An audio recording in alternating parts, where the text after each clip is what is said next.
Et nous sommes de retour aux Assises de l'attractivité pour débattre cette fois de la place pour l'industrie dans une métropole mondiale comme l'Île-de-France. L'ossement d'une société d'économie mixte Île-de-France Investissement et Territoire, appel à projet Relance Industrie, aides, subventions. La région Île-de-France multiplie les dispositifs de soutien ainsi que les clins d'œil aux industriels français et étrangers. Dernière en date, 26 sites clés en main mis à disposition où les industriels ont la possibilité d'avoir un site opérationnel en moins de 2 ans. Pour en débattre ce matin, nous sommes avec David Kousker, créateur et gérant de Trendéo. Bonjour monsieur. Bonjour. Jean-Yves Moreau, directeur du pôle des affaires juridiques territoriales chez Sanofi Aventis Group. Bonjour. Bonjour. Et Catherine Rivoilan, présidente du conseil d'administration Aropa Port de Paris. Bonjour. Bonjour. David Kousker, en ce lendemain de déconfinement, puisqu'on est le 16 décembre et que nous sommes officiellement déconfinés depuis hier, jusqu'à quand? C'est une autre question. Comment se porte l'industrie en Île-de-France? Alors, l'industrie en Île-de-France, on peut la situer rapidement en 4 chiffres.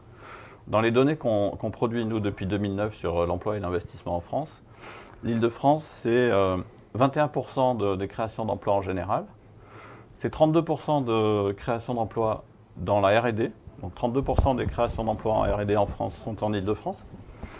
C'est 43% des startups qu'on a identifiées sur le territoire français, mais c'est seulement 5% des créations d'emplois industriels. Et si on prend une typologie d'investissement par type d'activité, recherche-développement, logistique, production industrielle, numérique, service, l'industrie est le seul type d'activité sur lequel l'Île-de-France n'est pas première. Elle est, sur la première période 2009-2015, elle est 12e. Et là, ça s'améliore un petit peu, elle passe en 7e position. Donc elle bénéficie aussi de la reprise industrielle. Mais c'est la région capitale, assurément, c'est une grande métropole. Mais elle n'a pas sa place en termes de production industrielle. En tout cas, elle n'est pas au premier rang, et de loin. Alors, et comment inverser la tendance? Alors, il y a des signes positifs. Il y a par exemple, on a vu dans le passé des restructurations de sites industriels qui quittaient l'Île-de-France pour aller grossir éventuellement en province, donc des groupes qui fermaient l'Île-de-France pour ouvrir ailleurs. Là, on a récemment des restructurations chez Dassault et chez Essilor, des restructurations de sites qui se font en Île-de-France. Donc il y a plusieurs centaines d'emplois qui sont recréés en Île-de-France à proximité d'un site précédent. Donc il y a des signes positifs. Il y a aussi, avec la vague de relocalisation, beaucoup de start-up technologiques. Par exemple, Deep Sky à Nanterre, qui fait des écrans micro LCD. Ils vont faire 50 emplois pour relocaliser de la fabrication qui était auparavant faite à Hong Kong. Donc c'est une start-up française qui avait été créée à Hong Kong. Donc ils vont relocaliser progressivement et produire en Île-de-France. La question et l'enjeu, je pense, pour l'Île-de-France, c'est toutes ces start-up technologiques, toutes ces inventions, ces projets qui ont vocation à passer à une phase industrielle de masse, quand ils vont devoir se localiser, est-ce qu'ils vont arriver à se localiser en Île-de-France? Je pense que ça, c'est un peu l'enjeu pour l'Île-de-France, d'arriver à ancrer des projets industriels de grande taille. Et pourquoi? Parce que je crois aussi que derrière un projet industriel de grande taille, une usine cathédrale à plusieurs centaines d'emplois, comme on n'en voyait plus trop d'ailleurs, mais ça commence à revenir dans les batteries pour véhicules électriques par exemple, ou dans d'autres secteurs. Ce type de grand projet sert à ancrer aussi tout un tissu de PME et de start-up technologiques qui vont pouvoir être fournisseurs. Donc il y a un vrai enjeu, à mon avis, pour l'Île-de-France, à reprendre dans la production industrielle la place qu'elle devrait avoir. Très bien. Et alors, justement, je me tourne vers vous, Jean-Yves Moreau, représentant ici d'un grand groupe et non pas d'une jeune pousse. Et quand je vois les entreprises qui réussissent, j'entends les clusters, les fameux tissus d'entreprises, les grappes d'entreprises en lien avec les territoires, les acteurs académiques. Et j'ai l'impression que c'est un peu aussi la philosophie de votre approche, c'est de travailler avec tous les acteurs locaux, économiques, politiques, académiques. Exactement. Exactement. Donc merci déjà de donner la possibilité à Sanofi de témoigner comment il s'engage dans l'attractivité des territoires par une présence industrielle, en effet. Déjà en Île-de-France, alors ce qui vient d'être dit en effet sur les filières, certaines filières, En Île-de-France, Sanofi est très présent. On est présent dans 10 des 13 régions en France, avec 25 000 collaborateurs. L'Île-de-France est notre première implantation régionale, et on y fait tous les métiers du médicament. On fait de la recherche de médicaments, de la production, de la logistique. Et ça, c'est important d'avoir toute la chaîne de valeur sur l'Île-de-France. On a 8 sites, on a 10 000 collaborateurs. Et donc la recherche, c'est à Chilly, c'est plusieurs sites, c'est ça qui est intéressant. C'est un maillage sur le territoire. Donc la recherche est à Chilly, à Vitry. La production industrielle, et c'est important de dire que c'est une présence industrielle avec de la production chimique, de la production de bioproduction. On y reviendra tout à l'heure sur notre site de Vitry. C'est aussi un autre métier en production industrielle à Maison-Alfort, où on fait là la finition, ce qu'on appelle la formulation pharmaceutique. On met en seringue pré-remplie, on fait des comprimés.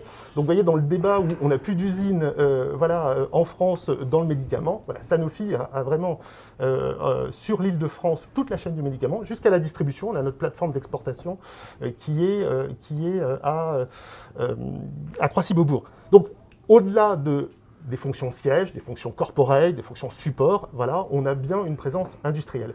L'usine, de toute façon, c'est pas unique. C'est fini maintenant, de plus en plus fini, l'usine avec le panache de fumée qui sort d'une cheminée. C'est aussi aujourd'hui quelque chose qui s'insère mieux aussi dans l'environnement urbain. Voilà. Évidemment, il y a eu des efforts par cet échange-là, par cette interactivité avec les différents acteurs en présence, qui nous permettent en effet, nous aussi, d'évoluer et d'accompagner nos propres mutations, parce qu'on est des secteurs en mutation. Alors, comment on interagit? C'est vraiment la volonté de Sanofi d'interagir quand on est présent, je vous disais, dans 10 des 13 régions, d'interagir avec tout le monde. Alors, c'est des partenariats, déjà, ils sont nombreux. Et en Île-de-France, on a un écosystème d'établissements reconnus mondialement en santé. C'est Curie, c'est Imagine, c'est Gustave Roussy, je vais en oublier plein. Donc là, c'est propre à la santé. Mais il y a aussi des partenariats plus technologiques. On va faire des partenariats sur l'implication du digital dans nos métiers, avec le plateau de Saclay, ou alors la microfluidique. Là, vous voyez, on est vraiment sur des thématiques avec l'IPGG, avec le PGG pour nos téléspectateurs.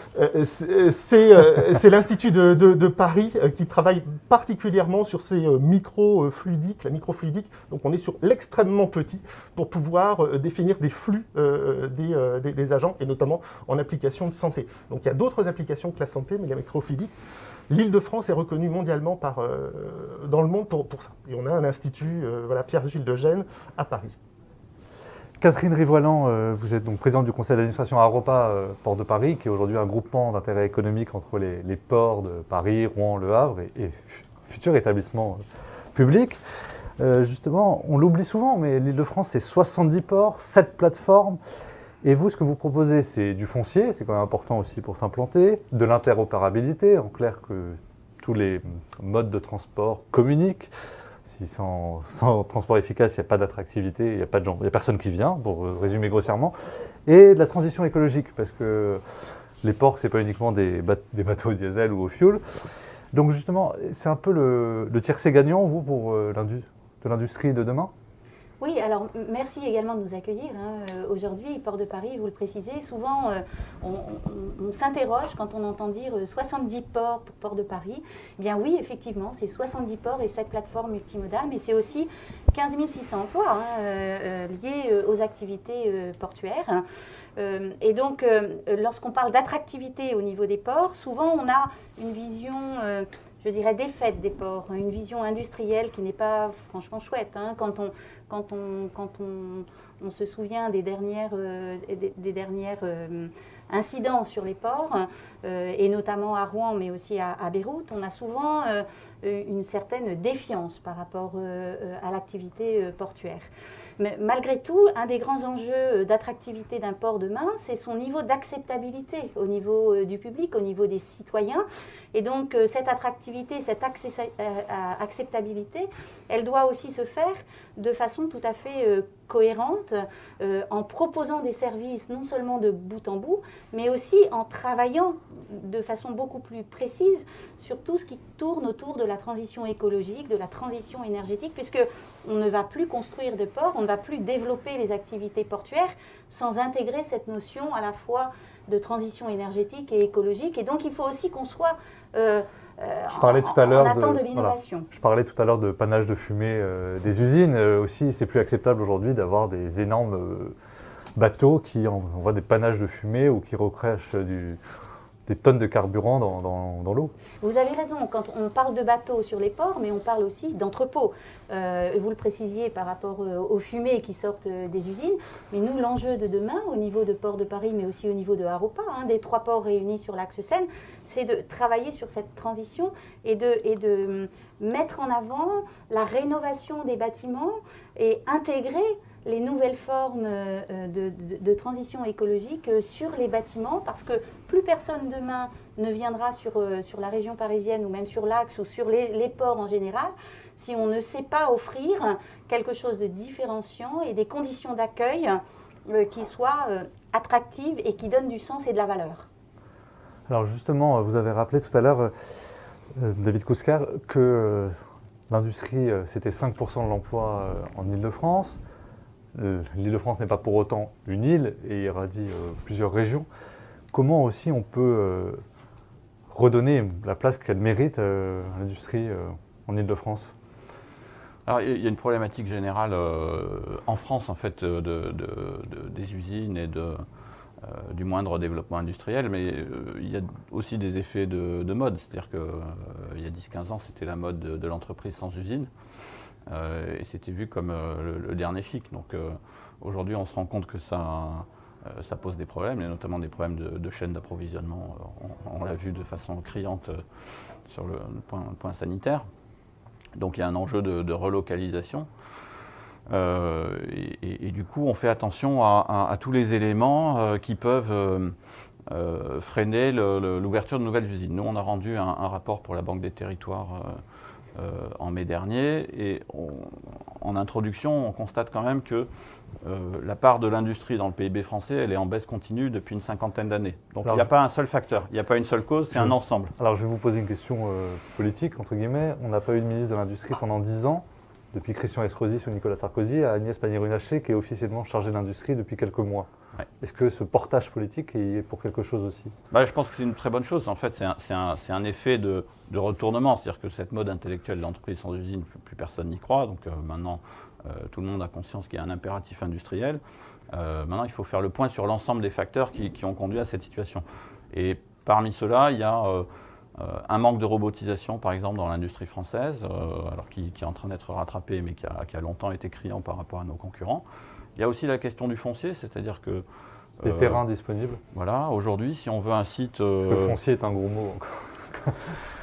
Oui, mais si on regarde les statistiques, il y a moins de surface utilisée pour les sites industriels que pour les espaces de loisirs, par exemple. Tout à fait. Donc, on met beaucoup de contraintes sur le foncier aujourd'hui, des obligations de fouilles archéologiques et autres. Et de zéro artificialisation nette aussi, voilà, qui est un enjeu qui monte. Pas forcément aux entreprises de porter le poids de ces obligations qui sont un atout public. Donc c'est aux collectivités aussi, du coup, de préaménager des zones qui vont permettre aux industriels, à la fois en respectant et en permettant l'acceptabilité de leur site, mais de ne pas porter à eux seuls le poids de ces contraintes qui sont nécessaires. Donc on voit qu'il y a un vrai enjeu dans l'installation de grands sites. Quand un industriel comme Tesla, par exemple, cherchait un site de 250 hectares d'un seul tenant rapidement disponible, la France a eu du mal à faire des offres. La France s'est positionnée et finalement, Tesla est parti ailleurs. Bon, il y a peut-être d'autres raisons, hein, c'est pas la seule. Mais avoir du foncier de grande surface ou de taille moyenne prééquipé, comme le fait par exemple le programme Territoire d'Industrie en ce moment, tout à fait, oui. C'est particulièrement important. Alors, Jean-Yves Moreau, on a évoqué aussi la question du foncier, on a parlé de la question de l'acceptabilité. Je le rappelais en introduction, Choose Paris Région a mis en place des sites clés en main, purgés de tout recours, des opérations d'intérêt national, justement, comme me l'a dit Valérie Pécresse, à qui j'ai posé la question, pour éviter un Europa City bis, en clair, un grand projet qui devait être structurant pour un territoire et qui a été abandonné en race campagne par le gouvernement. Alors comment vous, justement, vous travaillez sur ces sujets d'acceptabilité? Parce que j'imagine que, certes, ça va créer des emplois, mais c'est toujours aussi, on va dire, qu'est-ce qui vient créer une usine sur du foncier vous avez sur mon raison. territoire? Je pense que c'est le sujet des assises, de l'attractivité. Comment on fait rester les gens qui sont présents et puis faire venir d'autres. C'est le travailler ensemble. Ensemble. Exactement, c'est le travailler ensemble. Je parlais d'interaction avec les différents acteurs publics, privés, et ça, c'est une vraie visibilité et lisibilité à l'international des politiques qui sont conduites. Il faut reconnaître que travailler avec les acteurs, les accompagner dans leur mutation, parce qu'on a des secteurs qui sont en réelle mutation. Vous parliez de la crise Covid, ça a en effet mis en lumière l'importance d'avoir en France et en Europe une industrie de santé, une industrie du médicament. Donc Sanofi a ces outils en France et en Europe pour pouvoir accompagner la souveraineté sanitaire. Qu'est-ce qui rend attractif? C'est en effet l'alignement, la cohérence des politiques, et aux différents niveaux. Au niveau local, régionaux, nationaux, voire européens. Et je pourrais prendre l'exemple de la bioproduction. La France, typiquement, a un rôle majeur à jouer dans la bioproduction. La bioproduction, c'est vraiment la capacité à découvrir de nouvelles molécules biologiques et puis d'avoir les capacités de la produire. Parce que ce n'est pas tout de rechercher, il faut aussi le produire. Comme on ne va pas citer De Gaulle qui disait des chercheurs qui cherchent, on en a des chercheurs qui trouvent. Alors on a un formidable écosystème, comme je vous le disais, en Ile-de-France. On a l'outil de production, de bioproduction. Et là, quand je vous parlais d'alignement, typiquement, l'alignement sur la bioproduction et entre le local et le national est cohérente parce qu'on échange, parce qu'on travaille ensemble. A été présenté lundi, dans le cadre du contrat stratégique de filière des industries de santé, une feuille de route précise de la bioproduction et de la place de la France, avec la création de France Bioproduction, une alliance qui permet de travailler ensemble. La région a travaillé sur un programme 2021-2022 qui s'appelle Smart Santé. Et là, c'est le pôle de compétitivité qui a conduit cela. En santé, c'est le pôle Médicène. C'est très important, les pôles. Vous y trouvez tous les acteurs. Encore une fois, c'est des interactions, une dynamique, une plateforme d'échange importante, avec l'appui d'Alexandra Dublanche, qui est la vice-présidente de la région, je crois, qui fait la conclusion, de cet événement, de ces assises.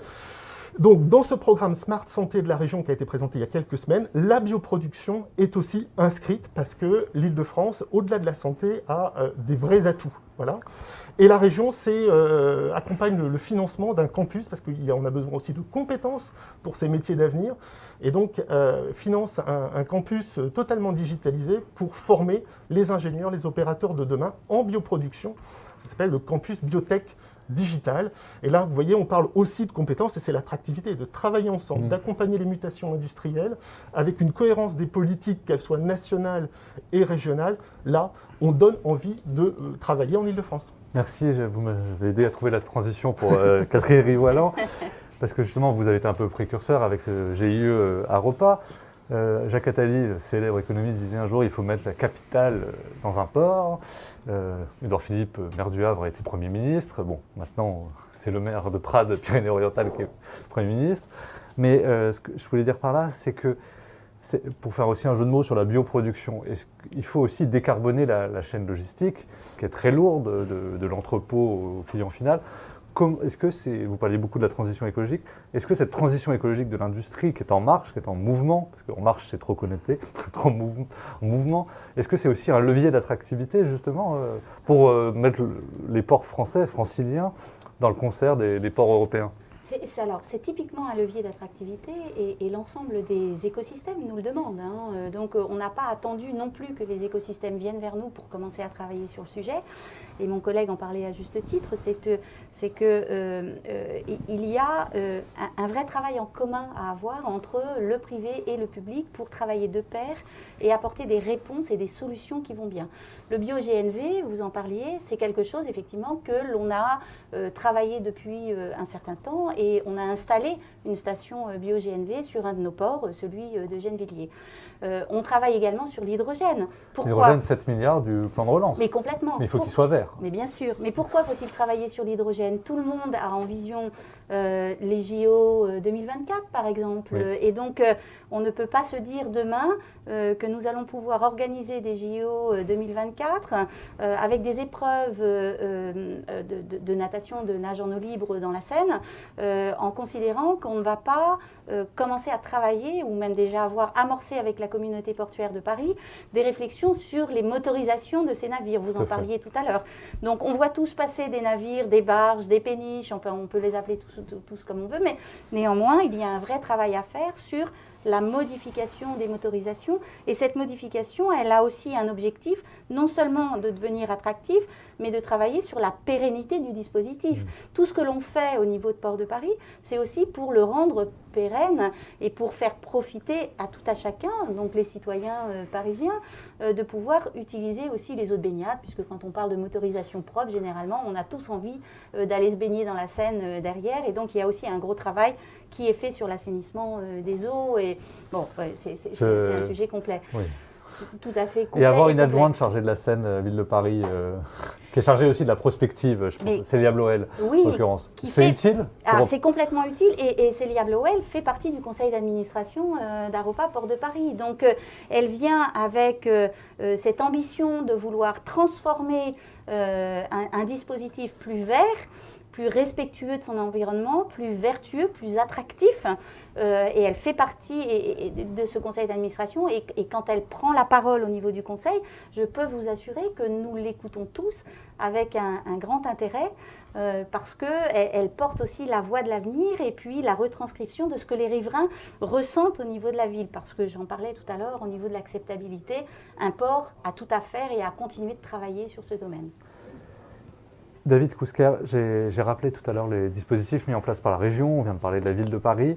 Est-ce que justement les collectivités sont assez fer de lance aussi pour mettre l'industrie à la place qu'elle mérite?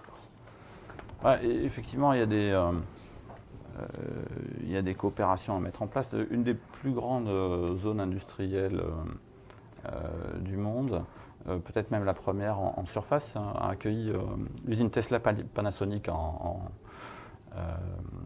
Californie, enfin à côté de la Californie. Et c'est un partenariat public-privé entre une collectivité territoriale et un aménageur. Donc il y a un gros travail à faire et les collectivités ont un atout pour le faire, c'est que normalement elles peuvent agir dans la durée. Et il y a besoin pour la préparation du foncier, pour l'accueil d'investissements industriels, de penser des stratégies à 5, 10, 15 ans en fonction de l'évolution des technologies. On voit bien que sur l'hydrogène par exemple, où on est en train de se positionner, c'est des programmes qui engagent tout un complexe parce qu'il y a à la fois les véhicules, il y a à la fois la production de l'énergie elle-même, il y a les accumulateurs, donc c'est tout un écosystème qui se met en place, ça se pense dans la durée et forcément les acteurs publics ont leur place. Alors justement, quand vous dites que vous y pensez, je reprenais Catherine Rivolant sur l'hydrogène gris, l'hydrogène vert. Comment le soutien aujourd'hui du gouvernement, avec les 7 milliards, c'est pour l'hydrogène vert, mais il faut qu'il soit produit par des énergies renouvelables pour casser ensuite la molécule. Comment vous assurez aussi que cet hydrogène sera vert et non pas un hydrogène gris qui... Alors je crois que la Commission européenne vient de reconnaître l'électricité nucléaire comme étant verte. On appelait ça l'hydrogène jaune avant, mais on peut appeler ça aussi l'hydrogène bas carbone. Le jaune est en train de devenir Parce que vert. le nucléaire, comme on sait, est très peu émetteur de gaz à effet de serre. Exactement. C'est toujours bien de le rappeler. Donc ça, c'est un atout effectivement important pour assurer le développement de ce secteur. On a sorti il n'y a pas très longtemps une analyse sur l'investissement industriel mondial et on a fait 2 focus sur la 5G et sur l'hydrogène. Sur l'hydrogène, l'Europe a une bonne position en part des montants investis dans l'activité hydrogène, alors que sur la 5G, on a un retard extrêmement fort. Donc quand on a des atouts, il faut savoir les jouer jusqu'au bout. Alors, je vais poser la question sur la 5G à Jean-Yves Moreau. Limite de mes compétences. Non, mais voilà. C'est pas intégré dans les vaccins, il paraît. Non, parce qu'après, on va réveiller des complotistes. C'est pas le but de cet événement. Donc, justement, la 5G, pour vous, c'est quelque chose que vous attendez avec impatience chez Sanofi ou pas? Le digital fait partie des axes d'évolution de l'industrie de santé. C'est-à-dire qu'en amont, dans la recherche, tout ce qui va être donné est extrêmement important. Dans le maillage de la production industrielle, c'est extrêmement important dans le suivi de la production de l'eau, la traçabilité évidemment, et puis tout ce que on met dans le suivi de la production, éventuellement les aléas pour éventuellement les ajuster. Et puis le patient aujourd'hui est beaucoup entouré de dispositifs médicaux qui lui permettent de gérer la prise de ses médicaments, le suivi notamment le diabétique. Voilà. Donc le digital, en effet, dans l'industrie de santé, est un volet important. Donc en effet, avoir accès à des connexions plus facilitées, ça permet en effet de développer notamment les médicaments de demain. Alors, Catherine Rivolant, L'usine est déjà numérisée, elle le sera encore plus. L'industrie, pardon, j'ai dit l'usine. L'industrie est déjà numérisée, elle le sera encore plus demain. Comment vous prenez ce virage justement de la révolution numérique, notamment, je ne sais pas, sur la chaîne logistique qui est fragmentée, éclatée et qui, on est incapable d'ailleurs de quantifier les quantités de marchandises qui transitent. Est-ce que ça peut être un outil justement pour améliorer aussi tout ça?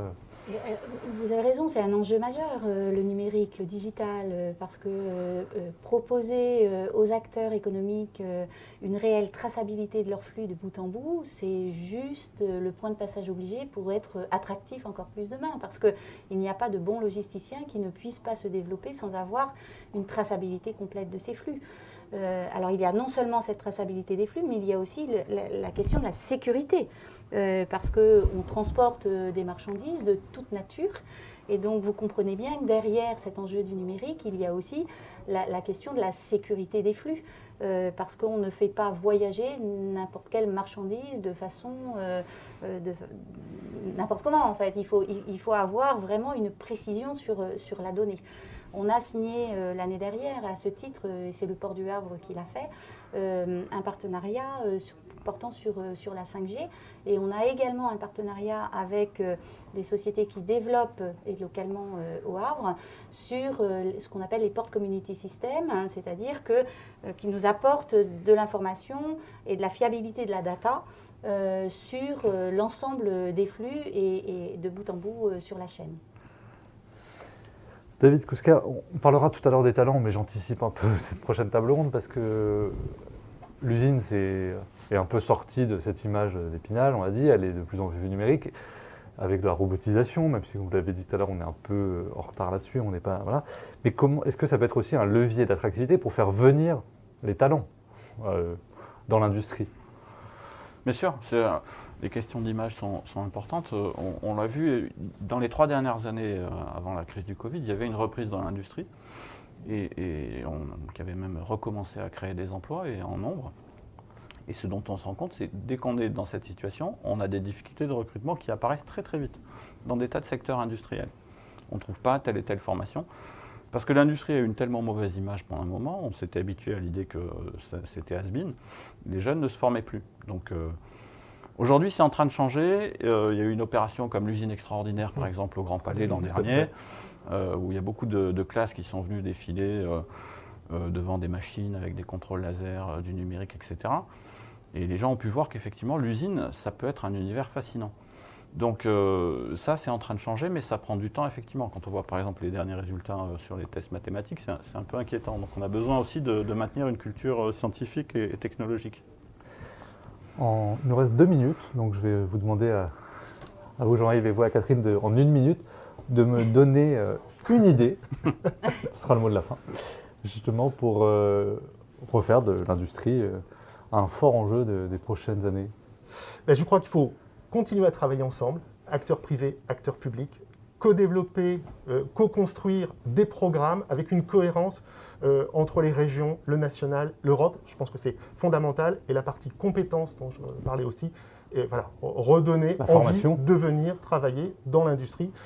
Ça passe par les formations, oui, aussi. Par les formations, par l'envie, par l'ouverture des formations à des profils très, très variés.